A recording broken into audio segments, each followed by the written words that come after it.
ce soir, grand entretien avec un candidat à la présidentielle. Ça commence bien, les pubs, là, c'était un festival. Je vois que vous étiez extrêmement attentif aux différentes publicités. Jean-Luc Mélenchon, bonsoir. Bonsoir. Député La France Insoumise des Bouches-du-Rhône et donc candidat à la présidentielle. Avant toute chose, on va aborder, Jean-Luc Mélenchon, l'actu toute fraîche. Le contrat engagement jeune, on en parlait à l'instant dans le journal parce que c'est le terme officiel désormais. Le gouvernement l'a dévoilé ce matin. L'idée, on la rappelle, une allocation jusqu'à 500 € pour les jeunes de moins de 26 ans qui n'ont pas d'emploi, qui n'ont pas de formation. En échange, ils s'engagent justement à être formés 15-20 heures semaine. On parle de 400 000 bénéficiaires. L'idée de départ, c'était 1 million. Ça manque d'ambition pour vous ? Non, mais j'admire le coup de com'. On ne peut pas faire moins. Il prend 2 allocations qui existent déjà. Il les annule. Il en crée une nouvelle qui coûte moins cher. Et tout le monde applaudit en disant « Ah, c'est merveilleux ». C'est fondamentalement quelque chose d'inutile et de mal pensé. D'abord, vous avez dit un 10, je pense que vous avez été précis, c'est jusqu'à 500 €. Donc, s'il vous plaît, on arrête de dire tous les jeunes qui ne font rien auront 500 €. Il faut savoir que 500 €, c'est moins que l'allocation que reçoit un jeune qui est en apprentissage, qui lui a 430 ou 460, je ne me rappelle plus exactement. Donc, vu de l'extérieur, on dit quand même 500 € pour rien faire. Alors non, on ne va pas rien faire. Ils ont 20 heures par semaine à donner de formation ou de blabla. C'est-à-dire que ça vous fait, à la fin du mois, du 5 € de l'heure. Tout ça est, à mon avis, tout ça est fait en dépit du bon sens. Que faut-il faire ? Stabiliser le marché de l'emploi, en particulier pour les jeunes. Donc ceux qui sont en fac, que doivent-ils faire ? Étudier, pas aller faire 50 millions de trucs à côté. Donc à eux, il faut une allocation d'autonomie. Et comme ça ne peut pas être réservé qu'aux seuls qui arrivent en fac, parce que socialement, on sait que c'est assez oui, parce que là, on parle de jeunes vraiment très loin de l'emploi, complètement décrochés. Oui, très loin de l'emploi. Il faut voir pourquoi ils sont arrivés si loin. Mais donc, on s'occupe des jeunes d'abord qui sont en fac. Le pays a besoin de matière grise, de gens bien éduqués, de haut niveau de qualification. Rappelez-vous de ça, les gens n'ont rien d'autre que ça, l'intelligence collective. Donc, 1. 2, ça ne peut pas être que pour ceux qui vont en fac. Moi, je suis partisan du fait qu'on donne une allocation d'autonomie à tous les jeunes qui sont en lycée professionnel. Parce qu'il n'y a pas d'industrie, tout le monde fait du blabla sur il faut réindustrialiser, ou réindustrialiser avec qui ? Il faut quand même former des gens pour ça. Et aujourd'hui, l'industrie, ça fonctionne, puisqu'on parle de l'industrie, je parle de l'industrie, avec un assez haut niveau de qualification. Il ne faut pas croire que c'est juste quelques actes simples. Donc on a besoin d'une main-d'œuvre qui corresponde à tous les étages, de haut niveau, avec un haut niveau de formation technique et culturelle. Donc voilà, moi ma solution c'est 1063 € pour tous ceux qui sont en fac, mais qui sont autonomes de leurs parents, s'il vous plaît, parce qu'il n'y a quand même pas... il ne faut pas exagérer non plus. Donc ceux qui sont autonomes de leurs parents, et ça je le vois tout de suite, parce que si les parents les déclarent sur leur formulaire d'impôt, Walou, il n'y a pas de 1063 € pour eux. Mais pour les autres, oui. Et puis pour les lycéens professionnels, parce que j'adjure qu'on comprenne que l'apprentissage n'est pas une solution de masse. Et vous avez dans les lycées professionnels jusqu'à 100% d'une section qui va travailler le soir pour gagner sa vie et le week-end. Et vous avez des parents, donc des jeunes gens dont on a absolument besoin qu'ils réussissent leurs études. Et s'ils réussissent, tant qu'ils font bac pro, après ils passent en BTS, la vie est belle. On parle de jeunes là, mais sur le front de l'emploi, de manière plus globale, vous avez ironisé un peu ces derniers jours sur les chiffres du chômage. Je vous ai entendu parler de propagande, baisse de 5,5% au troisième trimestre. Vous vous dites, baisse en trompe-l'œil. Pourquoi ? Parce que les chômeurs à l'activité réduite sont plus nombreux, eux, qu'avant la crise ? Ben oui. Alors, il y a d'abord 2 effets. Il faut se rendre compte, parce que tout le monde, il ne faut quand même pas qu'on ait des mémoires de poisson rouge, quoi. Il faut voir d'où on sort. Nous avons perdu jusqu'à 8, 9, 10 points de production de richesse dans le pays. Hein. On ne va pas discuter de savoir ce qu'est une richesse ou pas, de production, d'accord ? Alors évidemment, ça vous fait un recul incroyable. Et dès que la machine se remet en route, ben vous avez une progression qui paraît elle aussi incroyable. Mais 85% des nouveaux emplois sont des CDD, sont des intérims, sont des choses pour quelques jours ou quelques heures. Et par conséquent, ça fait un effet spectaculaire, mais la vie des gens est enfoncée dans la précarité. Et je voudrais qu'on comprenne que c'est important de sortir les gens de la précarité. Parce que d'abord, leur vie est pourrie, c'est quand même ça qui compte, hein, on n'a qu'une vie. Avoir une vie moins dure, moins soumise aux aléas, de ne pas savoir une semaine ce que vous ferez la semaine d'après. C'est tellement important. Beaucoup de gens dans les milieux qui sont les nôtres, ici, nous qui sommes sur cette radio, moi comme les autres, hein, nous sommes arrachés à cette angoisse du lendemain qui tenaille des millions de gens. Il y a 10 millions de gens qui sont pauvres dans notre pays. Alors, c'est d'abord la précarité, le grand danger. Moi, je propose qu'on fasse la chose suivante. c'est que déjà, on commence par rassurer les gens. Il y a 800 000 contractuels dans la fonction publique. Vous vous rendez compte? C'est des gens, par exemple, sont profs. Au mois de juin, ne savent pas s'ils auront un emploi à la rentrée. Donc on les embauche. Oui. On les titularise. Et vous savez pourquoi je dis ça? Parce que souvent, ils sont là depuis 5 ans, 6 ans, 7 ans, 10 ans. Donc, ils font le boulot, ils savent le faire. Alors, pourquoi les maintenir dans cette angoisse permanente? Ensuite, dans les entreprises, il faut qu'il y ait un maximum. Par exemple, pour la petite entreprise, pas plus de 10% du personnel en CDD. Et dans la grande entreprise, pas plus de 5%. Rassurer, stabiliser. Les gens, quand ils ont la paye et qu'ils sont sûrs d'en avoir une le mois suivant, ils commencent à vivre. Ils achètent, etc. Et quant aux jeunes, je termine en vous disant ça. Il y avait une très belle idée qui a été appliquée une fois. Je parle dans les solutions d'urgence, parce qu'on ne peut pas non plus tout transformer en un classement de doigts. C'est l'idée qu'avait eu le gouvernement de Lionel Jospin de faire des emplois jeunes pour 5 ans. Si vous avez un jeune à la maison, vous savez que 5 ans, quand on a 20 ans, faites l'addition, c'est le moment où, si vous avez un emploi garanti, vous préparez un concours, vous préparez quelque chose, vous avez du temps devant vous. Posséder le temps long, c'est devenu un luxe qui est réservé à très peu de monde. Tout le monde est prisonnier du temps court. Donc voilà les solutions que je propose. Mais l'idée, enfin les solutions, vous ne m'avez pas demandé si j'avais des solutions, mais je vous propose quand même. C'est pour vous dire qu'à côté de ça, vous voyez le système Macron, quoi. Alors jusqu'à 500 €, mais pas plus de 12 mois, et à condition d'aller discuter avec je ne sais pas qui pendant 20 heures. Mais à qui est-ce qu'il va le faire? On n'en sait rien, qui c'est qui va discuter. Peut-être les associations. Non, elles ne veulent pas parce qu'ils n'ont pas de personnel. C'est la chienlit. Le chaos et les mesures qui ne sont pas maîtrisées. Autre titre d'actualité, Jean-Luc Mélenchon, la COP26. D'ailleurs, à gauche, on voit des candidats qui se rendent à Glasgow, Yannick Jadot ou Nadia Dialgo, entre autres. Moi, on a une délégation d'insoumis, de parlementaires insoumis qui y vont là aussi. Alors, vous parliez justement de choses qui ne se règlent pas en un claquement de doigts. C'est l'occasion, cette COP, de s'interroger sur quelle énergie pour demain. La France, comme d'autres pays, est à un carrefour. Au moment où les gens ont du mal à se chauffer, à payer leur plein, la présidentielle, elle va aussi servir à définir quel choix pour les 30-40 prochaines années. Emmanuel Macron pourrait annoncer la construction de nouveaux EPR dans les jours à venir.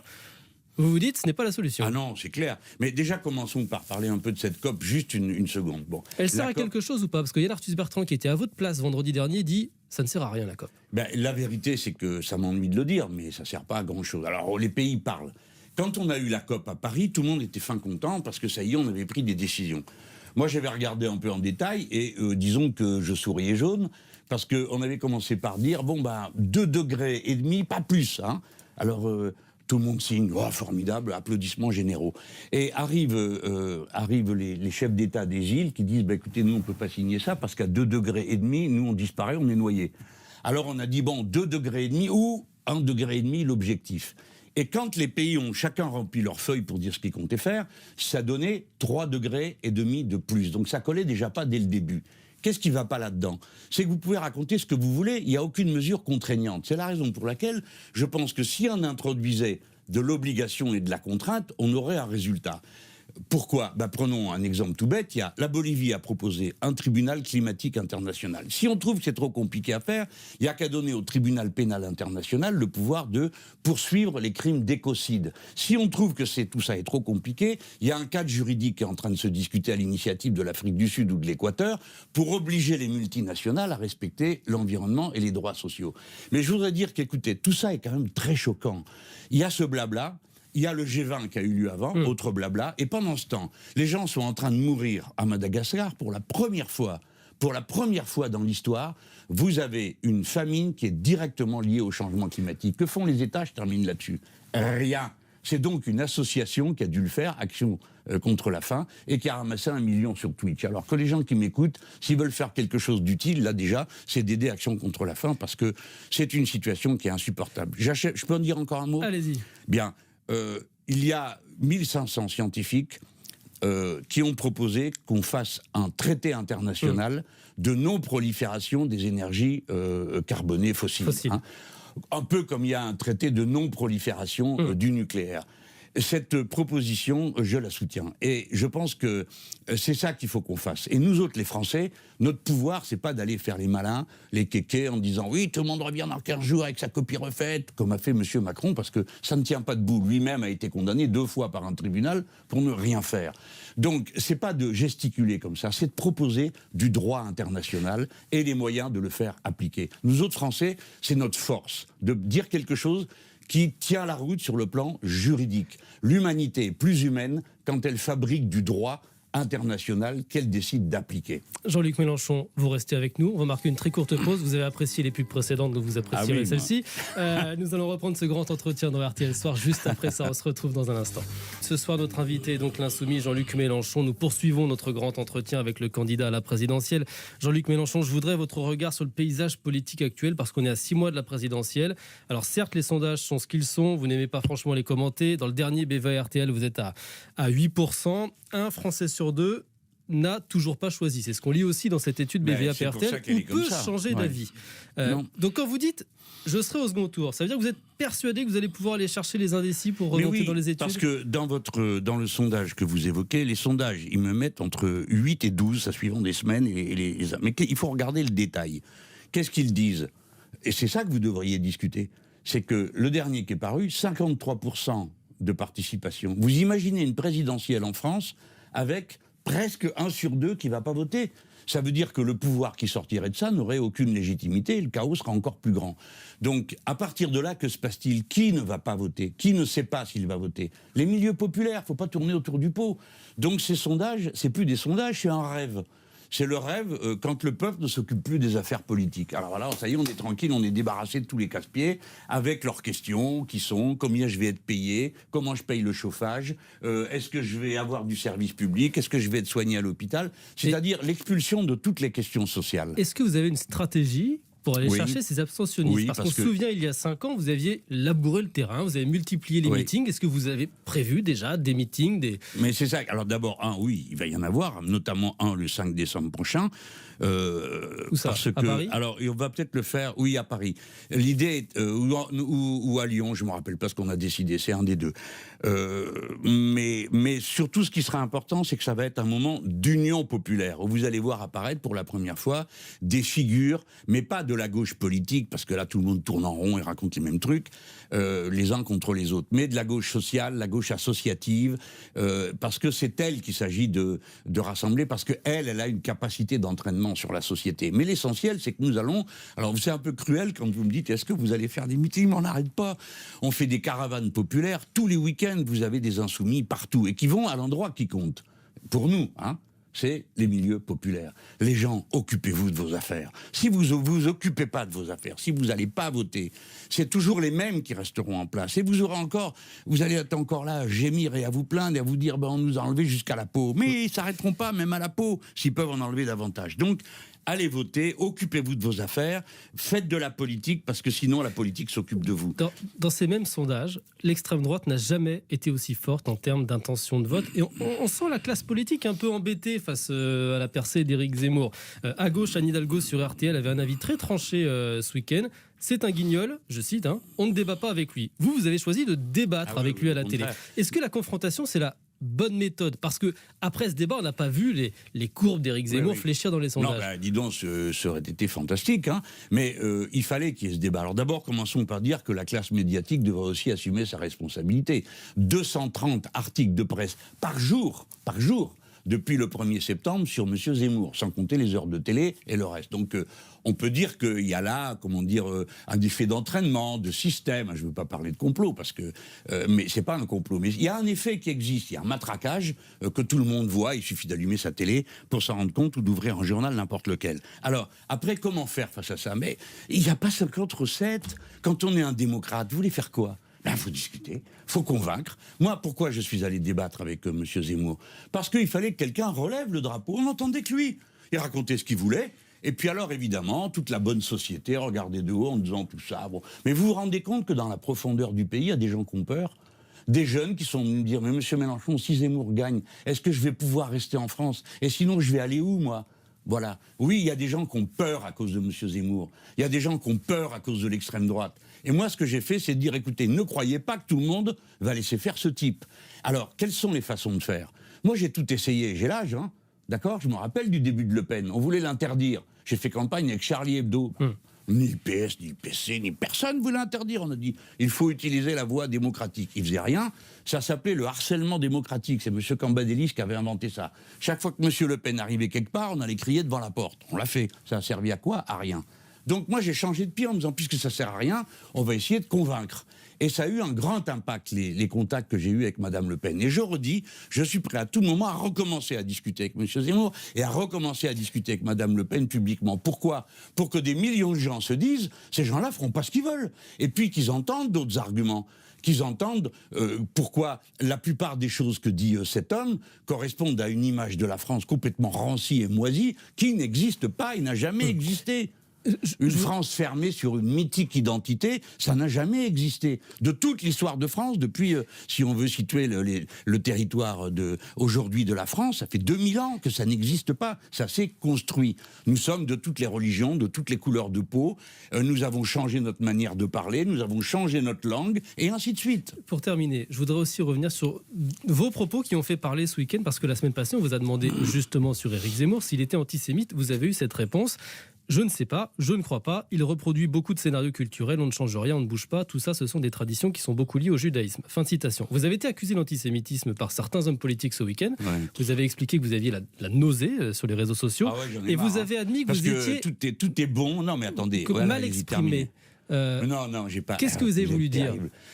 J'ai voulu dire, je vais vous faire plaisir, que non, mais enfin, arrêtez, vous me faites suer à la fin. Chaque fois que je vous ouvre la bouche, j'ai droit à une cohorte de gens du printemps républicain qui me sautent dessus pour couper les cheveux en quatre. Et pour me faire dire, je demande qu'on tienne compte de ce que je dis, pas de ce qu'interprètent mes adversaires. Moi, dans la vie politique, j'ai toujours distingué, j'étais jamais d'accord pour qu'on déduise un comportement individuel d'une religion.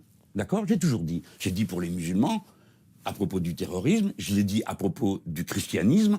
Quand ce type a tué 90 personnes au nom du Christ, j'ai dit ce truc-là n'a rien à voir avec la religion. Bon, bref. Là, c'est pareil. Pourquoi j'irais dire que M. Zemmour est une expression du judaïsme ? Ce que je veux dire, alors je l'ai précisé, puisqu'il faisait semblant de ne pas avoir compris, c'est que dans toutes les religions, vous avez des ailes traditionnalistes qui ne veulent rien changer à rien. Bon, voilà, point. Et ça existe dans toutes les religions et dans tous les milieux.